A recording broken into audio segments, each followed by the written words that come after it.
Sleeping Beauty was released in 1988. This is actually part of Shelley Duvall's fairy tale theatre.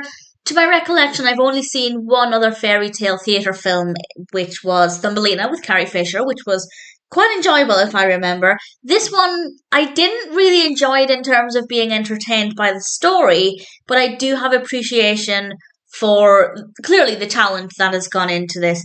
This is directed by Jeremy Kagan. It's written by Jeffrey Allen Fiskin and based on the story, of course, by Charles Perrault. We have a cast including Beverly D'Angelo, Bernadette Peters, Christopher Reeve. We have Carol Kane. It's because of Carol Kane that I wanted to watch this, but I probably would have watched it eventually at some point anyway. And generally, it's about an hour in length, and it's the story of Sleeping Beauty. And I won't go into too much detail. I'm going to assume most people are aware of the story, but if not, it's about a character called Sleeping Beauty who was destined to prick her finger and fall asleep for a very long time, but the prince can go after her and potentially save her. And we have some good characters, we have some villainous characters, and in general, it's very recognisable as the story of Sleeping Beauty.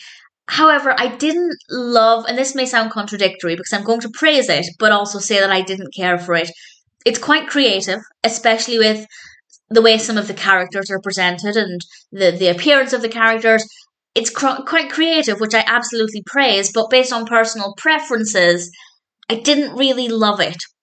So that's absolutely on me. That's not a criticism for the film, just in terms of personal preference. It's never going to be my favourite version. The story itself, though, very well presented. Really enjoyed the actual narrative. I enjoyed seeing this version of it. I have seen not actually that many Sleeping Beauty versions compared with, say, other popular stories. I've only seen a handful. And if you can recommend any, please feel free to do so. But in general, I was happy with how the story was presented. The performances are really great. The costumes do look fabulous.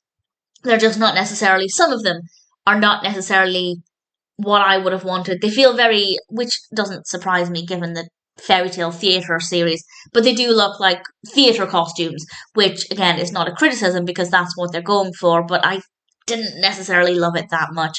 But the performances are strong, the story is well told, the set designs are great. In general, it is a solid film and I have nothing but praise for it. But when it comes down to personal preference, I just didn't completely love it. But I'm still glad that I gave it a chance. I still enjoyed it for the most part. I enjoyed appreciating it if I wasn't necessarily enjoying it as a film, I guess. Do I recommend it? Yes, absolutely. I also recommend Thumbelina, the other fairy tale theatre installment. I haven't seen any others, but there are quite a lot of them. So if you can recommend any, please feel free to do so. I might actually make more of an effort to work through them because I've just had a look on IMDb and there are some really brilliant stories covered. Little Red Riding Hood, Hansel and Gretel, Jack and the Beanstalk, Goldilocks, Pinocchio. Yeah, I'm going to do that. I'm going to make more of an effort to watch more of these. So if there are any that you think are worth watching sooner rather than later, please feel free to let me know, but that is something that I will be looking into. And for now, I'm happy to recommend this. Based on personal preferences, it's never going to be my favourite version of Sleeping Beauty, but in general, I can't fault it. They told the story well in a decent amount of time. The costumes do look great. They're more theatre costumes, necessarily what I like this, or a film in general. Performances are brilliant. I can't really fault it. Sleeping Beauty, all things considered, is definitely a very interesting film. It doesn't completely appeal to my tastes, but I'm still happy to recommend it.